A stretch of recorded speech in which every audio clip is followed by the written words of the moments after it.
warahmatullahi wabarakatuh. Perkenalkan, nama saya Ismi Zulkaidah dari kelompok 10 akan membahas mengenai sumber daya alam dan teknologi. Sumber daya alam adalah segala sesuatu yang dapat diperoleh dari lingkungan, berupa kumpulan beraneka ragam makhluk hidup maupun benda-benda tak hidup yang dapat dimanfaatkan untuk keperluan hidup manusia. Pemanfaatan sumber daya alam dapat dilakukan secara langsung ataupun tidak langsung. Contoh pemanfaatan sumber daya alam secara langsung adalah pemanfaatan sumber daya alam yang dilakukan tanpa pengolahan terlebih dahulu. Tidak langsung yaitu pemanfaatan sumber daya alam yang dilakukan dengan pengolahan terlebih dahulu.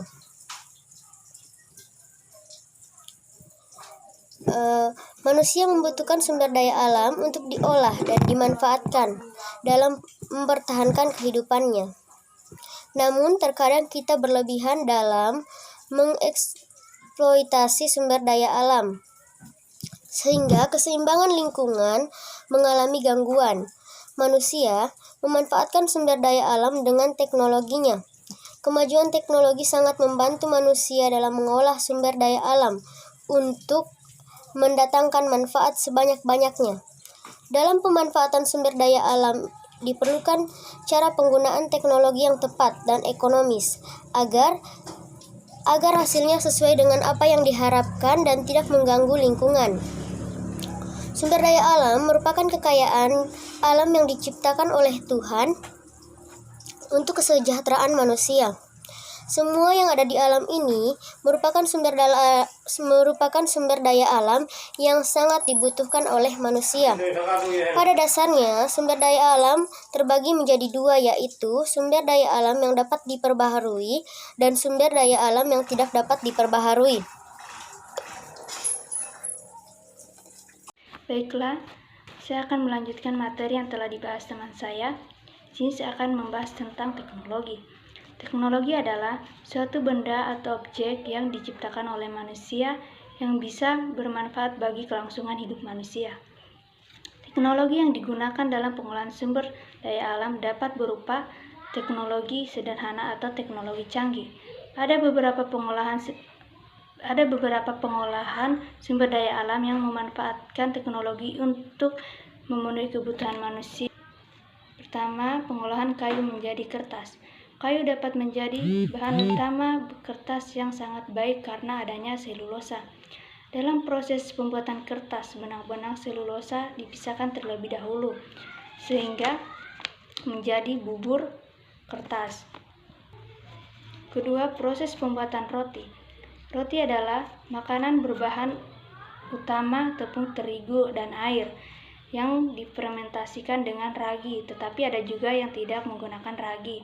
Namun kemajuan teknologi manusia membuat roti diolah dengan berbagai bahan seperti garam, minyak, mentega ataupun telur. Ketiga, proses pengolahan padi. Sejak dahulu kala sudah dilakukan oleh nenek moyang kita, hingga saat ini terus berkembang dalam segi pengolahan maupun alat-alat yang digunakan untuk mengolah. Keempat, pengolahan kapas menjadi kain. Serat kapas merupakan serat alam yang berasal dari serat tumbuh-tumbuhan yang tergolong ke dalam serat selulosa alam yang diambil dari buahnya. Kelima, pengolahan kepompong menjadi kain sutra. Merupakan serat protein alami yang dapat ditenun menjadi tekstil jenis sutra. Yang paling umum adalah sutra dari kepompong yang dihasilkan larva ulat sutra murbei yang diternak atau peternakan ulat ini disebut serikultur.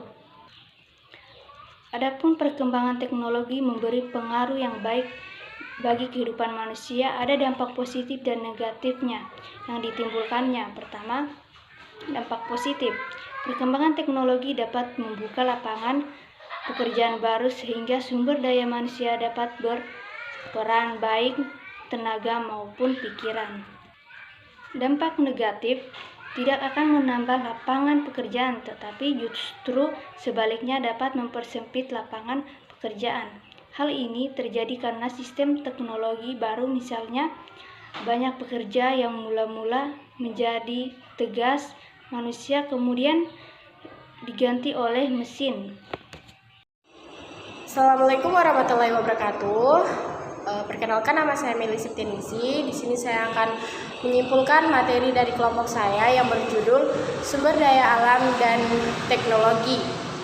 Sumber daya alam adalah segala sesuatu yang dapat diperoleh dari lingkungan berupa kumpulan beraneka ragam makhluk hidup maupun benda-benda tak hidup yang dapat dimanfaatkan untuk keperluan hidup manusia.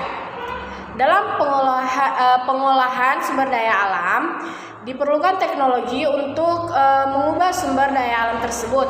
Contoh sumber daya alam yang dapat diolah menjadi keperluan hidup manusia, yang pertama ada pengolahan kayu menjadi kertas.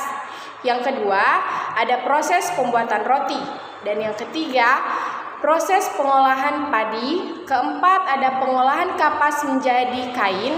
Kelima, ada pengolahan kepompong menjadi kain sutra. Alasan dari kami memilih gambar sebagai model pembelajaran kami yaitu agar siswa lebih terhibur dengan pembelajaran yang kami ajarkan. Maksudnya ialah dikarenakan siswa gampang jenuh dengan proses pembelajaran di dalam kelas, jadi kami memilih gambar untuk menarik perhatian siswa. Baik, mungkin itu saja penjelasan dari saya. Lebih dari kurangnya mohon dimaafkan. Saya akhiri dengan ucapan wabillahi taufiq wal hidayah. Wassalamualaikum warahmatullahi wabarakatuh.